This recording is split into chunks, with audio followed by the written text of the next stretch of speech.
see for themselves the grand architect that they were talking about. See for themselves when Amenhotep redesigned the Grand Lodge and used the opium as the means of paying for this. There was no England, no Scotland, no Wales in existence in 4100 BC when the first Grand Lodge was built at a place called Saqqara. S-A-K-H-A-R-A, which is now spelled also S-A-Q-Q-A-R-A. Amenhotep designed the first temple. The man who was the multi-genius more than 2,000 years before Michelangelo gained that term. Go and take a copy of the Egyptian Book of the Dead and the Papyrus of Ani and look at the Masonic symbols in there and see if anybody today using that. And then see if they had any British top hat, white shirt, black tie, and cut away. As a matter of fact, that type of dress didn't exist yet. That's strictly European. In the final 15 minutes of Dr. Yusuf Ben-Jochannan's Wake Up Black Man lecture, during the question and answer session, he powerfully addresses the origins of African spirituality and the systematic cultural appropriation by foreign civilizations, including the Greeks, Romans, and Arabs. He begins by asserting that the spiritual systems of the Nile Valley, rooted in Ma'at, truth, balance, and justice, predate all Western religious constructs by thousands of years. Dr. Ben-Jochannan explains how the early spiritual practices of the ancient Egyptians, Nubians, and Ethiopians were the foundation for much of the world's subsequent religious thought, emphasizing that African spiritual systems were holistic, encompassing astronomy, morality, and governance. He critiques how later civilizations studied these systems, extracted elements from them, and repackaged them as their own. Dr. Ben-Jochannan then critiques the Council of Nicaea, convened in 325 AD under Emperor Constantine, for its role in standardizing Christian doctrine. He highlights how this council deliberately reconfigured religious narratives to align with European imperial goals, erasing African influences. He emphasizes that the portrayal of God, Jesus, and Mary as Europeans in the King James Bible reflects a calculated effort to disconnect African people from their spiritual heritage and to establish a Eurocentric worldview. He challenges his audience to consider how the Bible was used as both a tool of spiritual manipulation and colonial control, transforming African narratives into European myths while dismissing the deep African origins of Christian symbols and practices. In spite of the Charter House in England, the Charter House in France, and the Charter House in Italy, nobody called themselves ancient, free and accepted, or ancient. How you gonna call yourself ancient if you're back there? They didn't use the word ancient. So those who call themselves free and accepted, those who call themselves ancient, free and accepted, they're still imposters, both of them. Because no one over there carried them through. No one over there carried them naked. No one over there raised them from a dead level to a perpendicular. No one over there put a toe line and a cow toe on them. It was stolen, and it says that a man could not be raised from a dead level to a perpendicular unless he was raised in the Grand Lodge. So they're all imposters. You can't raise somebody in Alabama. You got to go to Egypt. Okay. I was wondering,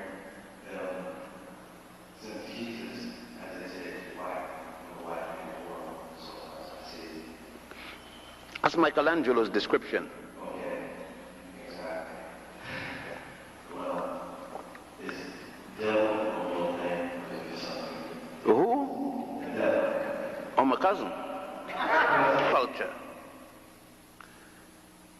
Religion is the deification of a culture.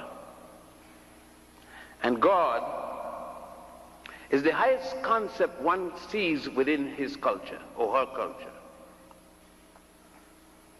Now the devil, in Egypt there is such a thing as a good God and a bad God. It is called the law of opposites. The Chinese and other people call it the yin and the yang. But the good God is no better than the bad God, because you need both things. You need good to know bad and bad to know good. So the law of opposites, you see, it is Judeo-Christian to consider that in this man is good if there wasn't something in him called the devil. Now, how the devil got in there? Who put the devil in there? They now say sex is the original sin. I'm not going to give it up, sin or not. But all right. Who made the devil? God. Right? Because they say the devil was a good angel in heaven, and he started to try to overplay God, and God kicked him out. Who made him? Just, you see, you got to break things down and analyze and ask yourself, these theories, not facts. Nobody have ever seen a devil. Nobody have ever seen a God. God didn't write a Bible. Man wrote a Bible and put God's name in it. If you have a Bible that God wrote, please let me see it, because I want to see it. Inspired men of God wrote the Bible. Aren't you inspired when you go to the bathroom? If you don't get an inspiration, you're going to pee all over yourself. You got to be inspired to go to the bathroom and get up from where you at when it's time to pee. You get an inspiration. Or you may get a perspiration. But you see, you are in college. And you must do some thinking. That's why you're in college, to examine anything. You must be inquisitive, and there should be nothing that you can't examine. Nothing. Remember that the Bible that most of us use is one written by under the auspices and control and authority of a man named James I, the King of England, who in 1611 authorized this to be published. But who wrote it? Who were the inspired men? Sir Francis Bacon and 47 other professors from Eton, University of Glasgow in Scotland, Eton University, Cambridge University, Harvard University, and I think one more. Those 47 men working for James rewrote the Gutenberg Bible, written under the control of Martin Luther, who had broken away from Rome in the Edict of Worms. The Gutenberg Bible was a copy of the Reims-Douai version that was quote, don't walk in any kind of rain at all. Because the one that got the rabbit died, got a version. The other one got the real thing. So when you see the word, your Bible marked version, you ain't got the real thing. And they all mark version.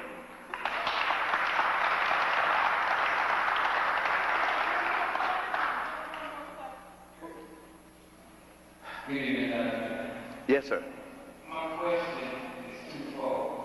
And the first part of my question is, what is the original name of the continent Africa? It is America. Africa was a colony, a little enclave, about the 4th century, when the Greeks would come to Lesbos, now called Libya, to kind of put their ear to hear what was coming out of Egypt, because they were barred from coming in mass. It was not until the Persians captured Egypt in 525 under Cambyses that the Greeks were allowed in any large number. That little colony that the Greeks call Africa later spread to now the entire continent. It started around the 4th dynasty. However, ancient people called the continent Corphy, C-O-R-P-H-Y-E, Ortegia, O-R-T-E-G-Y-A, Hesperia, H-E-S-P-E-R-I-A, Ammonis, A-M-M-O-N-I-S, Libya, the whole continent, L-I-B, well, actually it was Lebus, L-E-B-U-S, and Ethiopia, E-T-H-I-O-P-I-A. However, the oldest documents that I have found by the Ethiopians themselves and the Moors, there is a name they call A-L-K-E-B-U-L-A-N, Alkebulan. And that's the oldest name that I know that the continent was ever called. Okay, thank you. Thank you. The second part of my question is, can you go into details of the Holy Trinity and the Immaculate Conception? Well, first of all, what is an Immaculate Conception? The ancients never spoke of the hymen, H-Y-M-E-N, a thin membrane, very sensitive because of the nerve endings, that lays on the track of the vaginal canal of a woman, the colloquial expression being cherry. When they spoke of virgin, it coming from the Greek word virgo, meant original. It didn't mean virginity. Thus, when they spoke of a virgin woman, it didn't necessarily mean a woman who had no sexual intercourse with a man. That is the interpretation which the 219 bishops at the Nicene Conference of Bishops put into their concept, their distortion of Immaculate Conception. The ancient Egyptians said that a woman was immaculately conceived when she became pregnant at any one time without confusion as to who she is pregnant for. That means that she isn't running with two men at the same time in the 1 month from one period to the next, and she become pregnant, then she immaculately conceived, honestly, sincerely, without fraud with the man. But he must be in the same condition as her. That pregnancy is an immaculate conception. It is the distortion of that. Origin, O-R-E-G-I-N, one of the bishops at the Conference of Nicaea, an African bishop, in 325 of the Christian era, AD, was the one that put forward the concept that Mary, Goddess Mary, be so canonized as Goddess Aset, which the Greeks call Isis. Listen to the prayer that the Roman Catholics still have. Holy Mary, Mother of God, blessed are the fruit of thy womb, Jesus. Listen to this. Holy and hail Isis, Mother of all and of God. Horus, true perfect and clean be thy womb. You see where the Mary thing come from? That's why I said they have to suppress the evidence of what happened at the Nicene Conference, because Mary was worshipped before Jesus was worshipped. They demoted Mary to worship her son. Don't forget that Jesus had an older brother by the name of James the Lesser, who became the bishop of Caliandros. And your Bible says Jesus and his brothers and sisters. Do some thinking. You see, you read what you want to read, and you listen to what you want to hear. The historian further underscores the Nile Valley's unparalleled influence, describing how its architecture, philosophy, and theology inspired civilizations worldwide. He notes that the Greeks, heralded as founders of Western philosophy, studied in Kemet under African priests and scholars.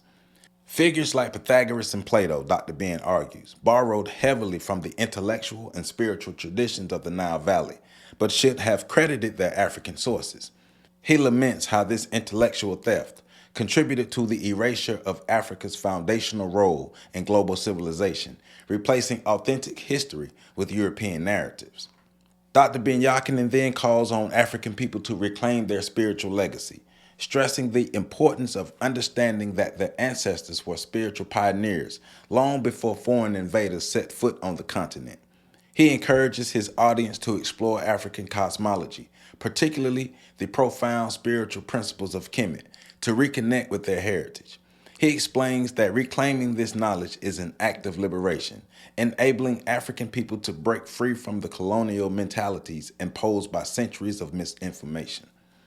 In closing, Dr. Ben-Jochannan challenges African people to rewrite their spiritual narratives for future generations. He insists that recognizing the Nile Valley's contributions is essential to dismantling the false supremacy of European religious frameworks. His final words urges listeners to study, teach, and preserve the truth of their spiritual and historical inheritance, fostering pride and unity among African-descended people worldwide. This reclamation of identity, he concludes, is a necessary step for the broader struggle for liberation and self-determination.